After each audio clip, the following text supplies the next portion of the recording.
evening and thanks for joining us. I'm Mitchell Ringos. Well, the Anishinaabe-Aski Nation held a three-day education conference in Thunder Bay this past week where leaders, elders, and educators gathered to take an in-depth look at the ways education is currently delivered for NAN citizens and imagining new and improved approaches. Lee Noonan has more. NAN's education conference was just one step in an ambitious plan to completely reform the ways that education is conceptualized and delivered in NAN communities through a Anishinaabe-Aski Nation education reset table, spearheaded by Deputy Grand Chief Bobby Narcisse. The experience of residential schools, day schools, 60 Scoop, all those different areas have taught us that there needs to be a new way forward in terms of moving ahead. So we want to have our own community-based solutions to address many of these outstanding priorities. Assembled chiefs and observers heard reports and recommendations from a number of education councils and stakeholders concerning the state of education for NAN citizens. A litany of issues were identified. One big one was funding for schools both on and off reserve. I want the perpetuation of discrimination of funding and resourcing against our communities to cease. We are embarked on a new way of looking at ways to look at needs-based funding to really resource our schools within the First Nations. It's about 24/7 programs and services to meet the needs of our students who leave their remote communities to attend schools in urban settings. And our goal is to ensure that we can negotiate a funding formula with our federal government partners that meets the needs of our students today and in the long term. Another important theme was the decolonization of education and the need to protect languages and combat assimilation. If we don't do anything today, we are going to lose our language within 10 years if we don't do anything.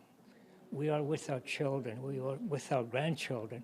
So why can't we just start from there and start speaking our language to them? Just in the Anishinaabe-Aski Nation alone, we have 49 First Nation communities, 7 tribal councils, and you'd see we're very diverse as well, with diverse culture, languages, and those need to be protected and encouraged in any systems that we have. Following the three-day conference here, the NAN Education Reset Table will be moving on to consult and engage with member communities on the myriad of priorities that have been identified for education for Anishinaabe-Aski Nation.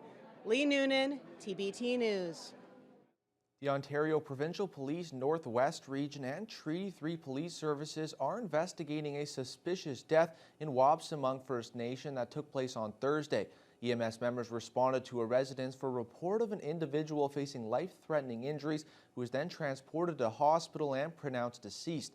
A forensic post-mortem examination will be conducted tomorrow at the Forensic Services and Coroner's Complex in Toronto to confirm the cause of death, and anyone with information is asked to contact the OPP or Crime Stoppers.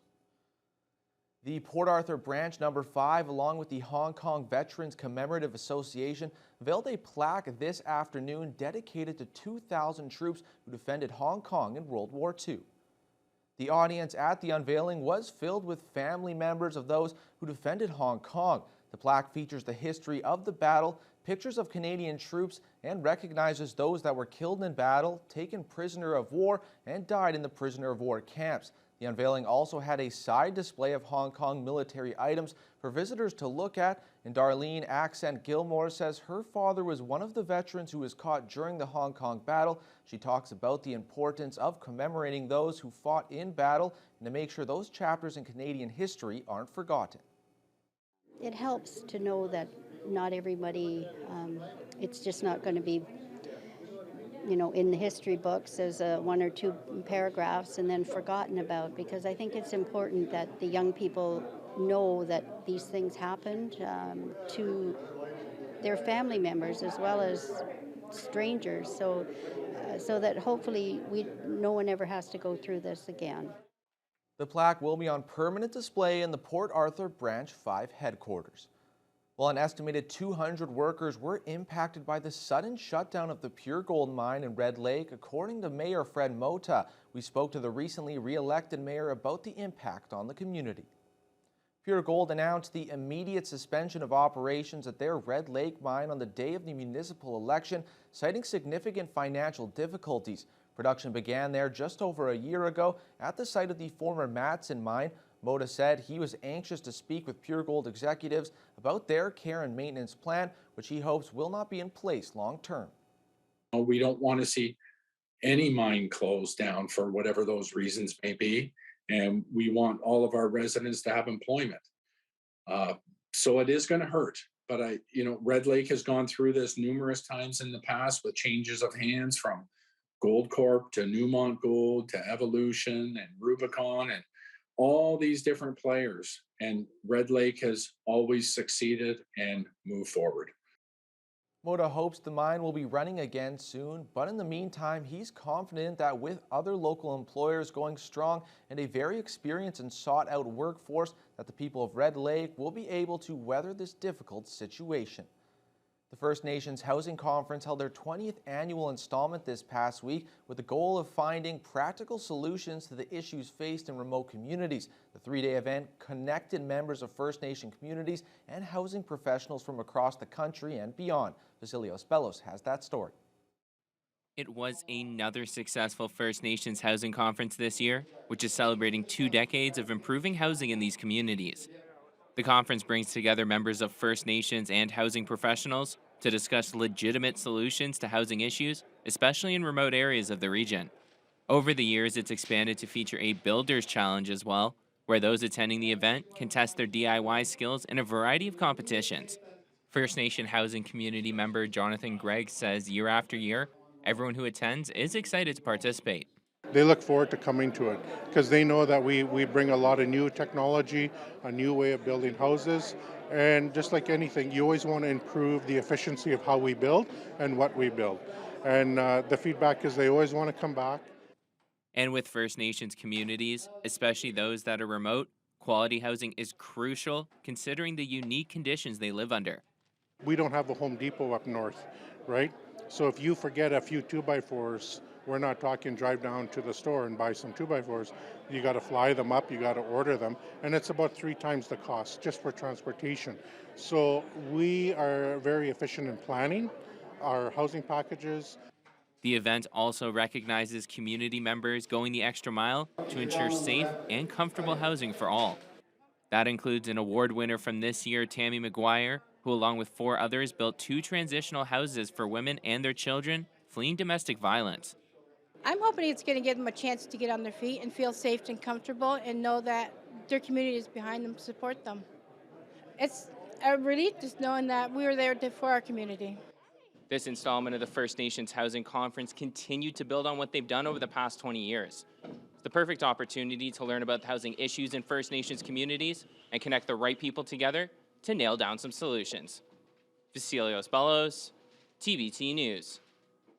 Vasilios is just having a lot of fun with those stand-ups nowadays. But in other news, agencies supporting the homeless in Thunder Bay indicate funding is on the way for a Northside warming center and outreach van, but deep concern still remains as local organizations leading the response to homelessness say there's a dire need to permanently fund services that have averted deaths on the city's streets. Thunder Bay Superior North MPP Lise Vaugeois raised the issue at Queen's Park on Wednesday, agreeing, saying lives hung in the balance and pressing the government for immediate funding. And after weeks of worrying about the availability of winter supports for people experiencing homelessness in Thunder Bay, it appears a Northside warming center and an outreach van have secured funding, with Deep Sab saying they have a grant envelope of $300,000 available to local groups for outreach work that it intends to award quickly. Elevate is in discussions as well over a revitalized SOS program with groups including the Shelter House, which announced in September it was reluctantly canceling the program, citing funding and staffing challenges. Well, families were invited to the Sleeping Giant Brewery for their annual Pints and Pumpkins Halloween event this afternoon. The fun-filled event had a number of activities and games that all ages could enjoy. Jessica Clement has the story. The Sleeping Giant Brewery's tap room was packed with families who were all excited to take part in the Halloween activities and show off their costumes. The event was sold out with a total of 250 tickets sold between both sessions. Families were able to participate in a number of activities, including a caramel apple bar, pumpkin decorating, and a costume dance party. And while the kids were busy playing games, parents and caregivers were able to sit down and enjoy a pint. Sleeping Giant co-owner Andrea Mulligan says they want to promote being able to drink in a safe environment and enjoy family at the same time. We just wanted to be able to promote this idea that you can come to the brewery and do some fun things as a family. So Pints and Pumpkins, as well as many other family-friendly events that we offer throughout the year, some for charitable purposes, etc. We just want to have a variety of things where parents can come and kids alike and enjoy the brewery. The Halloween activities were a hit with the kids, and they were all eager to talk about which one was their favorite. The caramel apples. Yeah, this is my first time ever having one. Doing the pumpkin stuff, decorating my caramel apple. The pumpkin, making the pumpkins. Seeing the ice cream get made. Mulligan adds that she's excited to be able to host seasonal celebrations again and wants residents to keep an eye out for more family-friendly events. So, we were already talking about December when we were doing our Pause for Love support with Pets and Santa pictures. We do our brewery pictures with Santa as well in support of Toys for Tots. So we're really excited to see a whole slew of events unfold again coming out of the pandemic, especially that are geared towards our families. Jessica Clement, TVT News.